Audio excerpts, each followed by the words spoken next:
Bismillahirrahmanirrahim. Assalamualaikum. Jangan lupa like, comment, and subscribe. Bye.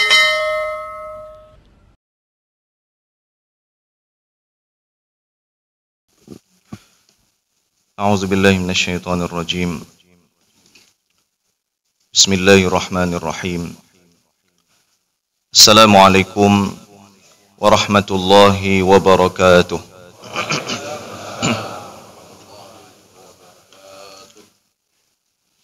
الحمد لله الذي بنعمته تتم الصالحات وبشكره تزيد الرحمات وبفضله تتنزل الخيرات والبركات وبتوفيقه تتحقق المقاصد والغايات. أشهد أن لا إله إلا الله وحده لا شريك له وأشهد أن محمدا عبده ورسوله وصفيه من خلقه وخليله وحبيبه، فبلغ الرسالة وأدى الأمانة ونصح الأمة وجاهد في سبيل الله حتى أتاه من ربه اليقين. اللهم صل على محمد وعلى آل محمد كما صليت على إبراهيم وعلى آل إبراهيم إنك حميد مجيد، وبارك على محمد وعلى آل محمد كما باركت على إبراهيم وعلى آل إبراهيم إنك حميد مجيد. اللهم ارحمنا فإنك بنا راحم ولا تعذبنا فإنك علينا قادر والطف بنا يا لطيف فيما جرت به المقادير. آمين يا رب العالمين. معاشر المسلمين والمسلمات وجماهير المؤمنين والمؤminat, sidang jamaah subuh yang dimuliakan oleh Allah Subhanahu wa taala. Yang terhormat Bapak Ketua BKM Masjid Baitul Ma'mur, Imam Ci, Imam Rawatib beserta seluruh jamaah tetapnya, Bapak Kecik, Kepala Dusun beserta seluruh perangkatnya. Yang kami hormati pula penasehat, koordinator daripada Jamaah Arafah atau Safari Subuh Arafah. Meskipun Ustaz Jul tidak bersama kita secara fisik, tapi yakinlah kita masih bisa terkoneksi dengan beliau. Kita ingat kepada beliau dan beliau akan ingat juga kepada kita.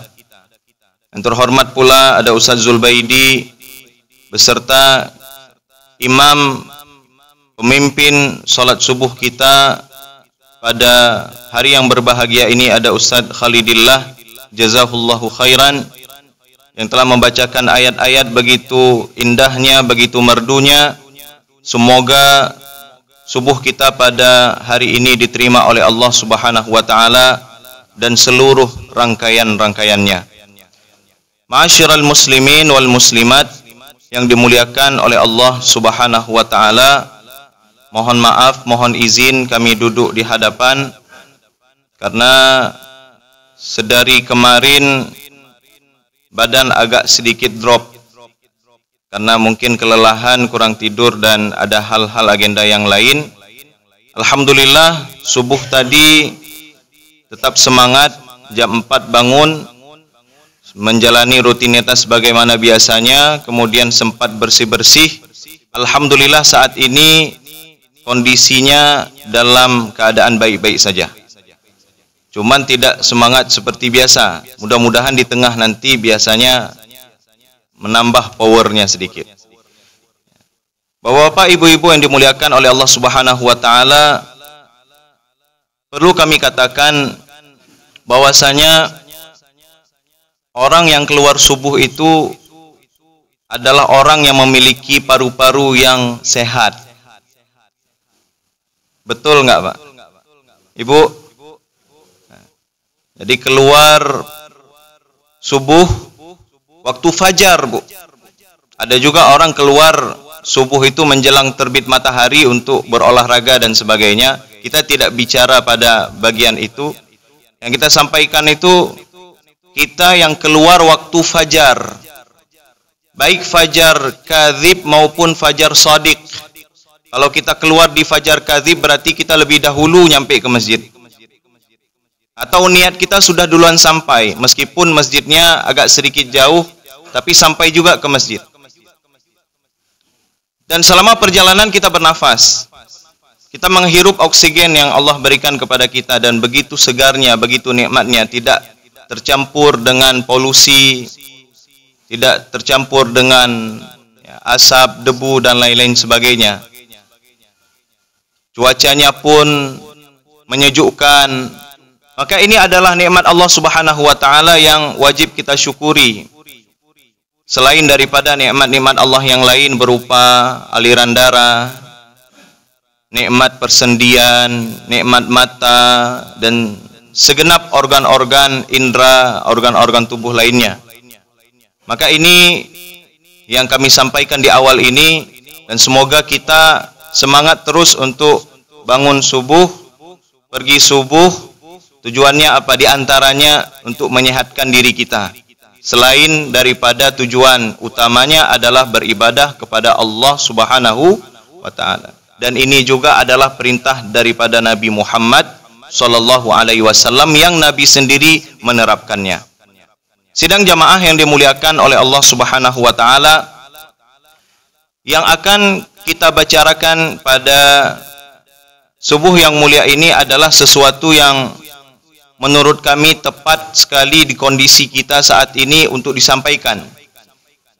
Tapi kajiannya ini berawal daripada salah satu fragmen daripada sirah Nabi Muhammad sallallahu alaihi wasallam.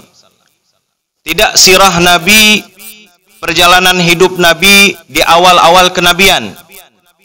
Karena dulu kita sudah pernah menyampaikan bagaimana proses kejadian peristiwa lahirnya Nabi, begitu pula masa kecilnya Nabi, masa remajanya Nabi, sampai beliau dewasa, sampai beliau diangkat oleh Allah Subhanahu wa taala menjadi rasul utusannya. Dan kemudian Rasulullah sallallahu alaihi wasallam berperan sebagai dai, pendakwah, penyampai risalah. Dan tantangan demi tantangan, rintangan demi rintangan Rasulullah telah alami, telah dilaluinya. Baik itu dakwah secara sembunyi-sembunyi, kemudian dakwah secara terang-terangan, dan fase terakhir dari Mekah itu adalah dakwah keluar daripada kota Mekah, yaitu kota Taif, yang itu tidak lama durasinya, hanya kira-kira 10 hari. Namun itu amat berat terasa oleh baginda Nabi sallallahu alaihi wasallam, sampai Nabi diberikan hadiah oleh Allah Subhanahu wa taala suatu perjalanan Isra dan Mi'raj sampai ke Sidratul Muntaha dan kembali lagi ke kota Makkah Al-Mukarramah, dan semuanya itu dengan takdir dan aturan Allah Subhanahu wa taala. Dan yang akan kita sampaikan pada subuh yang mulia ini mudah-mudahan sangat relate atau relevan dengan kondisi kita di zaman ini, adalah apa yang disampaikan oleh baginda Nabi sallallahu alaihi wasallam di fase atau bagian-bagian terakhir daripada perjalanan hidup baginda Nabi sallallahu alaihi wasallam, yang kiranya hari itu Nabi sudah berusia 62 ujung atau awal daripada 63 tahunnya. Dan Rasulullah bukan di fase menjelang wafatnya, tetapi beberapa bulan, tepatnya 2 atau 3 bulan sebelum wafatnya baginda Nabi sallallahu alaihi wasallam. Ada yang tahu enggak kejadian apa yang terjadi 3 bulan sebelum wafatnya Nabi? Ada yang bisa jawab? Tebak-tebak aja. Ada yang tahu? Kejadian itu adalah haji wada. Apa? Hajjatul Wada'. Haji perpisahan, haji terakhir baginda Nabi sallallahu alaihi wasallam. Singkat ceritanya di awal, bahwasanya baginda Nabi sallallahu alaihi wasallam kira-kiranya melakukan perjalanan, ya, kalau haji itu dilaksanakan pada 9 Zulhijjah. Nabi sallallahu alaihi wasallam 4 hari terakhir atau hari keempat terakhir daripada bulan Zulqa'dah mendapatkan perintah dari Allah Subhanahu wa taala untuk berangkat haji dari kota Madinah Al-Munawwarah. Berarti kira-kira tanggal 26 Zulqa'dah atau Zulqa'dah. Kemudian Rasulullah sallallahu alaihi wasallam beserta para sahabat secara rombongan yang besar, yang nanti akhirnya di Mekah berkumpul kaum muslimin dari, ya kita katakan, dari mana-mana tempat. Orang-orang yang mendapatkan himbauan untuk berangkat haji tahun itu, sehingga terhimpun kelak nanti di area Mina atau di area Arafah. Menurut satu riwayat 124.000 jamaah. Dan di riwayat yang lain 144.000 jamaah. Jadi bisa selisih sampai 20.000. Ini berbeda pendapat. Maknanya Nabi berangkat dari dan bermiqat di Zulhulaifah, Bir Ali sekarang, Abyar Ali. Dan Nabi sallallahu alaihi wasallam ya tetap melaksanakan salat. Kalau kita lihat di dalam sirah Nabi itu, setiap salatnya Nabi lakukan. Nanti ada yang versi jamak, ada yang di satu tempat nantinya seperti sampai di Mina, Rasulullah melaksanakan salat sampai 5 kali salat berada di Mina pada hari Tarwiyah. Kemudian Nabi sallallahu alaihi wasallam 4 hari dari bulan Zulqa'dah dan kemudian 4 hari daripada bulan Zulhijjah, itulah perjalanan kira-kiranya 8 malam. Karena di Zulhulaifah itu Rasulullah sempat nginap semalam. Berarti 7 malam atau 7 harinya perjalanan full dari kota Madinah, berangkat dari stasiun, kalau bahasa kita hari ini, stasiun Bir Ali. Meskipun hari itu bukan kereta, bukan bis, bukan mobil, bukan kendaraan lainnya, melainkan tunggangan unta. Rasulullah punya naqah. Naqah itu adalah unta. Satu riwayat menyebutkan Al-Adba. Nama untanya itu Al-Adba. Dan di riwayat yang lain, yang ini disebutkan berkali-kali saat Haji Wada itu dilaksanakan, namanya Al-Qaswa. Jadi Rasulullah naik di atas unta namanya Al-Qaswa. Tapi dua-duanya disebutkan. Kami tidak paham apa memang satu unta yang Nabi miliki, atau mungkin ada beberapa miliknya Nabi, mungkin saat itu ditunggangi oleh sahabat yang lain. Kemudian nanti diganti-ganti. Maka sidang jamaah yang dimuliakan oleh Allah Subhanahu wa taala, sampai Rasulullah sallallahu alaihi wasallam di kota Makkah Al-Mukarramah, kemudian melaksanakan umrah dan kemudian nanti haji, karena tidak lama lagi hari keempat, hari ke-8 daripada bulan Zulhijjah, kira-kira selang 4 hari 4 malam, Rasulullah langsung melaksanakan ibadah haji. Tapi Rasulullah sallallahu alaihi wasallam saat itu hajinya haji qiran. Haji qiran ini digabung antara umrah dengan haji tanpa melepas ihram. Ada nanti haji tok, haji aja, tidak ada umrahnya. Atau kamu laksanakan umrah nanti setelah ibadah haji, namanya haji ifrad. Satu aja, cuman haji aja, tidak digabung. Ada satu lagi, kalau tadi qiran itu umrah haji, nggak lepas baju ihram. Ada satu lagi haji tamattu. Haji tamattu. Haji tamattu itu pakai ihram untuk umrah dengan niat tamattu, mutamatti'an biha ilal haji. Kemudian nanti setelah umrah dia bisa tanggalkan, bisa lepaskan baju ihramnya, pakai baju biasa. Waktu mau masuk musim hari haji nanti ke Arafah, dia pakai lagi ihramnya. Namun ada konsekuensi. di mana dia harus membayar hadiyu, bayar dam, yaitu ya berapa, seekor kambing lah, seekor kambing. Rasulullah sudah menyiapkan itu, menyiapkan bayar tadi, hadiyun tadi. Tapi ada sejumlah sahabat itu nggak bawa kambing, nggak siap mereka, mungkin secara ekonomi nggak siap. Maka dalam ayat nanti, faman lam yajid fasiyamu salasati ayyamin fil haji wa sab'atin idza raja'tum. Nanti bisa berpuasa. Akhirnya nanti para sahabat tetap haji tamattu tapi tidak bisa dibayar dengan hadiyu, maka dengan puasa. Sidang jamaah yang dimuliakan oleh Allah Subhanahu wa taala, singkat ceritanya, sampai Nabi sallallahu alaihi wasallam kemudian di Mina bersama itu tadi 124 atau 44.000 daripada jamaah haji tahun itu, haji wada, perpisahan Nabi. Dan kemudian Nabi di hari Tarwiyah, hari ke-8 Zulhijjah itu melaksanakan 5 kali salat. Jadi maksudnya 5 kali salat itu ya 5 waktu itu di Mina. Baru kemudian Rasulullah bertolak ke Arafah. Sidang jamaah dimuliakan oleh Allah Subhanahu wa taala. Barulah di sini yang akan kita sampaikan.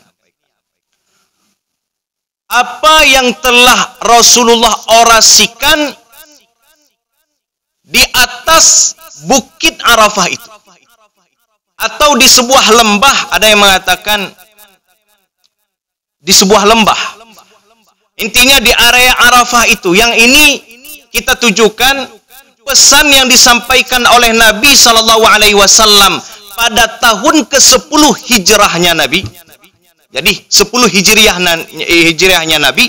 Dan hari ini sudah 1447 hijriah. Berarti maknanya 1437 tahun yang lalu Rasulullah menyampaikan ini di dataran Arafah untuk jamaah Arafah hari ini. Secara khusus. Karena yang hadir hari ini momennya di Masjid Baitul Ma'mur, jamaahnya baik jamaah tetap Baitul Ma'mur, baik jamaah juga yang berasal dari masjid-masjid sekitar untuk meramaikan subuh kita hari ini, dan utamanya adalah jamaah safari subuh Arafah. Genggam pesan Nabi Shallallahu Alaihi Wasallam yang Rasulullah sampaikan tidak dengan nada yang slow, tidak dengan nada yang lemah lembut, tidak, tapi betul-betul dengan penuh ketegasan baginda Nabi menyampaikannya. Yang diserukannya bahkan bukan untuk orang-orang yang beriman saja. Nanti kita akan coba uraikan satu persatu secara singkat, karena pun waktu subuh kita juga tidak panjang. Sidang jamaah yang dimuliakan oleh Allah Subhanahu wa taala. Bermula itu, meskipun nanti ayat yang diturunkan di saat itu berada di akhirnya, tapi kita sampaikan ayat ini di awal supaya benar-benar kita bisa rekam ayat ini dan kita jadikan sebagai pedoman hidup, panduan, di mana Allah Subhanahu wa taala benar-benar telah menyempurnakan syariat atau agama yang hari ini kita gigit dengan geraham kita. Benar-benar kita ikat diri kita dengan agama Allah ini, yaitu agama Islam. Apa firman Allah Subhanahu wa taala yang ada di dalam tengah-tengah ayat ketiga dari surat Al-Maidah? Firman Allah Subhanahu wa taala, "Al-yawma akmaltu lakum dinakum wa atmamtu 'alaikum ni'mati wa raditu lakumul Islam dina." Ayat tentang al-yauma akmaltu lakum dinakum. Ada yang mengatakan, para ulama itu, para ulama Quran menyebutkan ini ayat paling terakhir turunnya. Meskipun nanti ada pandangan yang lain, yang terakhir itu ayat riba. Dan ada beberapa ayat yang lainnya yang dipilih oleh para ulama sebagai ayat yang terakhir diturunkan kepada Nabi. Di antaranya adalah al-yauma akmaltu lakum dinakum. Hari ini Allah telah menyempurnakan bagi kalian agama kalian. Jadi yang disampaikan oleh Nabi itu adalah kesempurnaan agama. Disebut dengan al-mabadi'ul ammah lil Islam. Pondasi yang umum untuk agama Islam. Fondasi yang diartikan apa? Setiap hal itu akan dibangun daripada nilai-nilai fundamental yang disampaikan, diorasikan oleh Nabi. Dan ini adalah al-mabadi, disebut dengan fundamental, sesuatu yang asasi sekali. Hari ini telah disempurnakan agama oleh Allah Subhanahu wa taala. Wa atmamtu 'alaikum ni'mati, dan telah kusempurnakan, kata Allah Subhanahu wa taala, bagi kalian nikmatku. Ya, nikmat agama Allah, nikmat ajaran Allah, nikmat jalan yang akan kita tempuh kemudian. Yang hari ini alhamdulillah kita menempuh, kita berjalan di atas jalan itu. Wa raditu lakumul Islam madinah, dan Allah telah ridha kepada agama yang kita anut saat ini. Yang hari ini kita laksanakan, salah satu bagian daripada agama itu apa? Menegakkan pilar agama. Kita menegakkan sholat. Di antara sholat-sholat diwajibkan itu adalah sholat subuh ini. Kita tegakkan sholat subuh ini. Dan Allah ridha kepada kita. Allah ridha dengan safari yang kita lakukan ini setiap ahadnya, atau di setiap Sabtunya, atau di setiap Jumatnya, atau di mana-mana waktu yang lain, di rumah-rumah Allah yang lain. Sidang jamaah dimuliakan oleh Allah Subhanahu wa taala. Kekang betul-betul ayat dari surat Al-Maidah ayat ketiga ini. Sidang jamaah dimuliakan oleh Allah Subhanahu wa taala. Diturunkan ayat ini Asyiyyata Arafah fi yaumil Jumu'ah. Pada petang hari Jumat. Asyiyyata Arafah, pada hari Arafah. Diturunkan ayat ini. Apa yang disampaikan oleh baginda Nabi sallallahu alaihi wasallam di sebuah lembah Uranah namanya. Tapi nanti kemudian ada keterangan Uranah ini bukan merupakan bagian daripada Arafah. Ya, terjadi perselisihan pandangan daripada para ulama, terutama para ulama muhaddisin. Intinya pada suatu lembah dari Arafah itu Rasulullah mengorasikan. Apa kata Nabi sallallahu alaihi wasallam? Ayyuhan nas, wahai segenap manusia. Segenap manusia di situ diorasikan bukan untuk orang muslim sahaja, tapi kepada orang-orang Quraisy. Kalau kita hari ini, kalau ada menyerukan suatu pidato, tidak hanya kepada orang muslim saja, tapi kepada seluruh bangsa misalnya, maka pesan ini adalah pesan yang utama. Yang meskipun mereka belum menganut agama Islam, tapi ajaran yang disampaikan oleh baginda Nabi ini juga relevan untuk diamalkan oleh orang-orang non-muslim.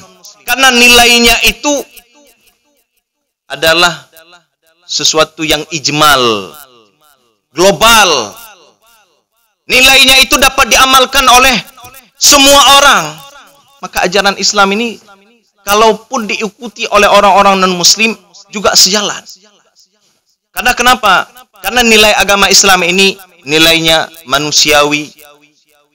Hubungannya, keterikatannya, keterkaitannya antara manusia dengan, meskipun mereka nyebutnya the God, mereka sebutnya Tuhan, atau mereka sebutnya dewa, kita tidak benarkan keyakinan mereka. Tapi kalau mereka menjalankan ajaran Islam ini, syariat yang dihantarkan oleh Nabi Sallallahu Alaihi Wasallam, mestinya mereka itu akan berada di dalam sebuah kedamaian atau kesejahteraan. Karena nilai-nilainya itu merata sampai ke dalam rumah tangga pun dibahas oleh agama kita ini. Sidang jamaah dimuliakan oleh Allah Subhanahu Wa Taala. Apa kata Rasulullah? Ayyuhan nas, wahai segenap manusia, isma'u qawli, dengarkan orasi saya. Fa inni la adri la'alli la alqakum ba'da 'ami hadza bihadzal mauqifi abadan. Dengarkan. Terima kasih.